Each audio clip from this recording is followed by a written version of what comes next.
Oke, baik. Assalamualaikum warahmatullahi wabarakatuh. Pada hari ini, kami dari kelompok 7 izin mempresentasikan hasil dari diskusi kelompok kami mata kuliah komunikasi internasional mengenai kebijakan komunikasi internasional dalam konteks globalisasi budaya. Nah, sebelumnya perkenalkan nama saya Rina Apriliana dengan NIM belakang 122 beserta dengan rekan-rekan saya.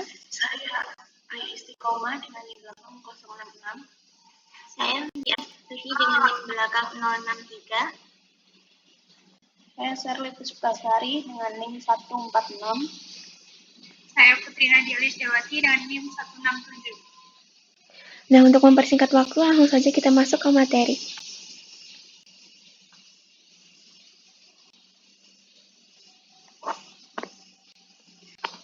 Pada bagian latar belakang ini, kita perlu memahami bahwa komunikasi global saat ini berkembang sangat cepat seiring dengan kemajuan teknologi, seperti internet, satelit, dan berbagai platform media digital telah membuat informasi bisa menyebar dengan sangat cepat ke berbagai belahan dunia. Namun, perkembangan ini tidak hanya soal kemudahan dalam berkomunikasi. Di balik itu, terdapat struktur kekuasaan dalam sistem komunikasi global. Infrastruktur komunikasi yang menjadi jalur utama penyebaran informasi sebagian besar dikuasai oleh negara-negara maju dan perusahaan multinasional besar.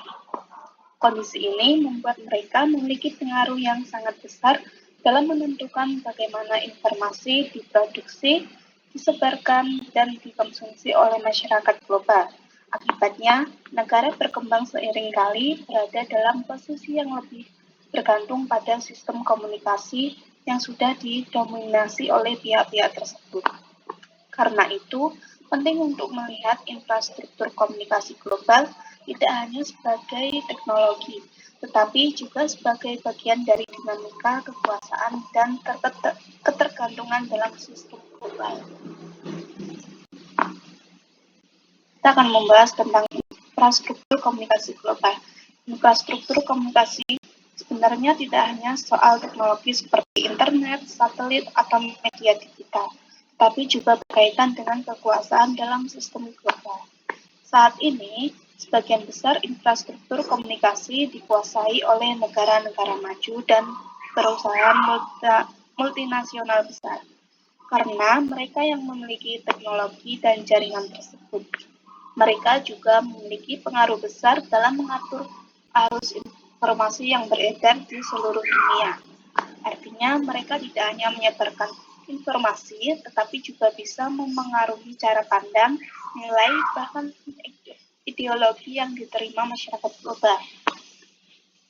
Kondisi ini membuat negara berkembang seiring kali berada pada posisi yang bergantung, karena lebih banyak menjadi pengguna teknologi daripada pengendali infrastrukturnya. Oleh karena itu, penting bagi negara berkembang untuk mulai mengembangkan dan memperkuat infrastruktur komunikasinya sendiri, agar tidak terus bergantung pada sistem komunikasi global yang didominasi oleh negara maju. Nah, kemudian ada komponen infrastruktur komunikasi global. Yang pertama yaitu ada satelit yang memungkinkan siaran televisi internasional, komunikasi jarak jauh, serta distribusi konten secara simultan ke berbagai wilayah, termasuk daerah terpencil.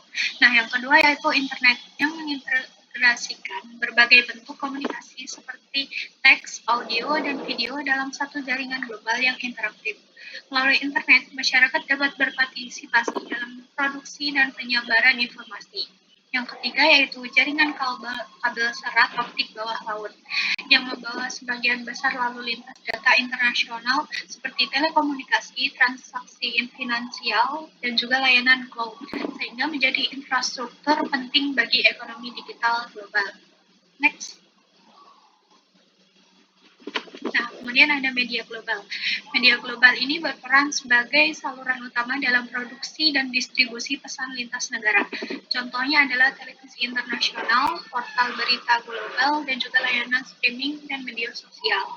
Media global tidak hanya menyebarkan informasi dan hiburan, tapi juga membentuk cara masyarakat dunia memahami berbagai isu internasional seperti konflik, krisis kemanusiaan, dan juga perubahan iklim.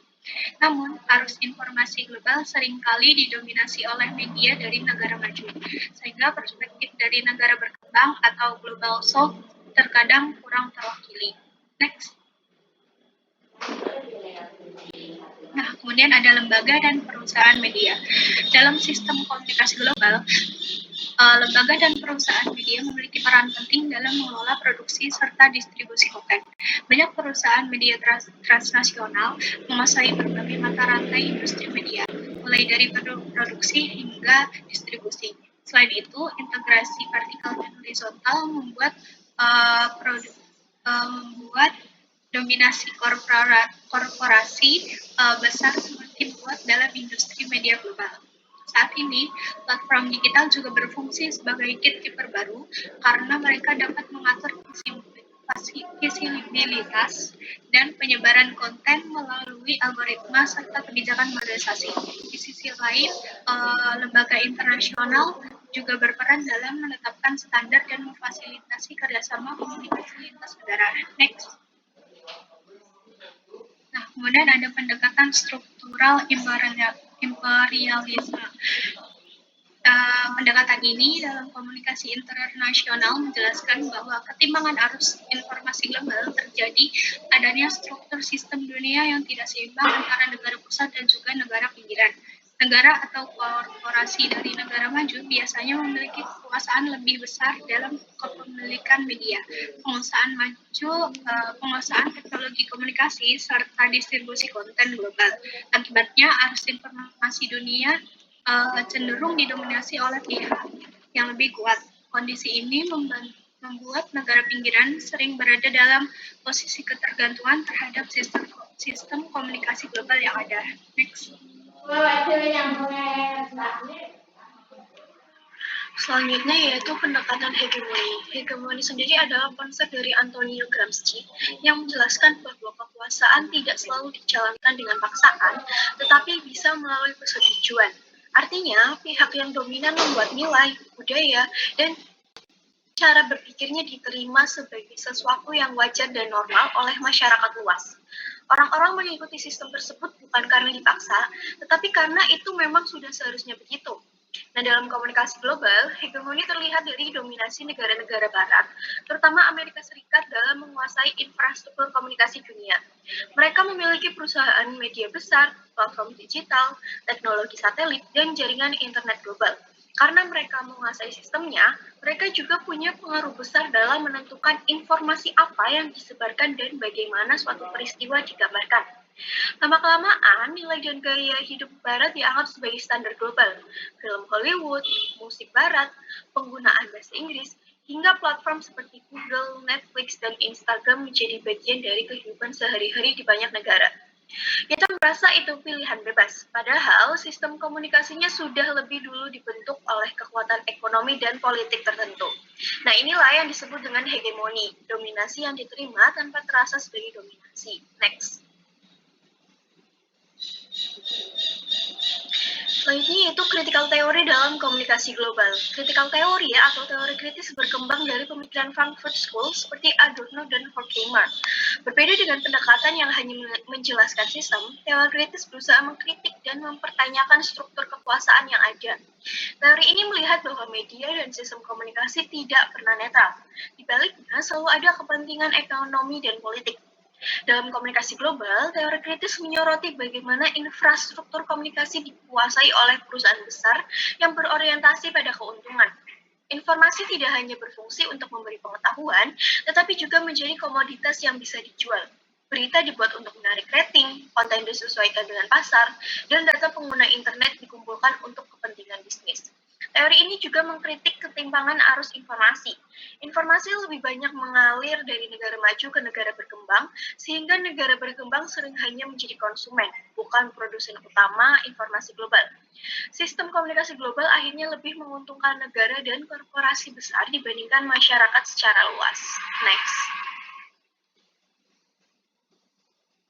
Selanjutnya terdapat Cultural Studies dan Information Society. Dalam kajian komunikasi internasional, Dayaki Santoso melalui bukunya International Communication Continuity and Change menjelaskan bahwa komunikasi global tidak hanya berkaitan dengan teknologi dan ekonomi, tetapi juga budaya dan informasi. Melalui pendekatan Cultural Studies, dijelaskan bahwa media global tidak hanya sekedar menyampaikan informasi, tetapi juga membentuk nilai, gaya hidup, dan juga identitas masyarakat. Namun, masyarakat di sini bersifat aktif karena mereka dapat menerima, menolak, atau bahkan mengadaptasi budaya yang masuk, sehingga muncul budaya hibrida, yaitu perpaduan antara budaya global dan juga budaya lokal. Contohnya adalah fenomena K-pop di Indonesia, yang tidak hanya menjadi hiburan, tapi juga diadaptasi dengan budaya lokal. Selain itu, terdapat konsep Information Society, yaitu masyarakat yang kehidupannya sangat bergantung pada teknologi informasi dan juga komunikasi. Hal ini terlihat dari berbagai aktivitas yang kini serba digital seperti e-learning, e-commerce, media sosial, dan kampanye politik online. Namun, perkembangan ini juga dapat menyebabkan kesenjangan digital atau digital divide, di mana masyarakat yang memiliki akses teknologi semakin maju, sementara yang tidak memiliki akses semakin tertinggal. Dengan demikian, komunikasi internasional tidak hanya menyebarkan informasi, tetapi juga membentuk budaya dan struktur sosial secara global. Next. Nah, pada bagian studi kasus ini, kami mengambil contoh dari platform Netflix sebagai representasi komunikasi global. Nah, platform Netflix ini menunjukkan adanya dominasi perusahaan besar dari Barat dalam distribusi konten secara global. Nah, hal ini itu disebut sebagai imperialisme struktural, yang dimana sebuah negara atau perusahaan besar ini memiliki kekuatan lebih dalam menyebarkan informasi. Nah, selain itu juga banyak konten di Netflix yang membawa budaya barat sehingga terjadi hegemoni budaya. Dan dari perspektif critical theory, konten yang ada juga tidak lepas dari kepentingan bisnis. Oleh karena itu, data dan preferensi pengguna dimanfaatkan untuk keuntungan ekonomi. Namun, jika dilihat dari cultural studies, Netflix tidak hanya menjadi alat dominasi, akan tetapi juga membuka peluang bagi budaya lokal. Misalnya, film dalam drama dari Korea atau Indonesia bisa dikenal secara global. Nah, meskipun demikian, bahasa Inggris ini masih mendominasi, yang menunjukkan bahwa pengaruh global ini belum sepenuhnya seimbang. Next.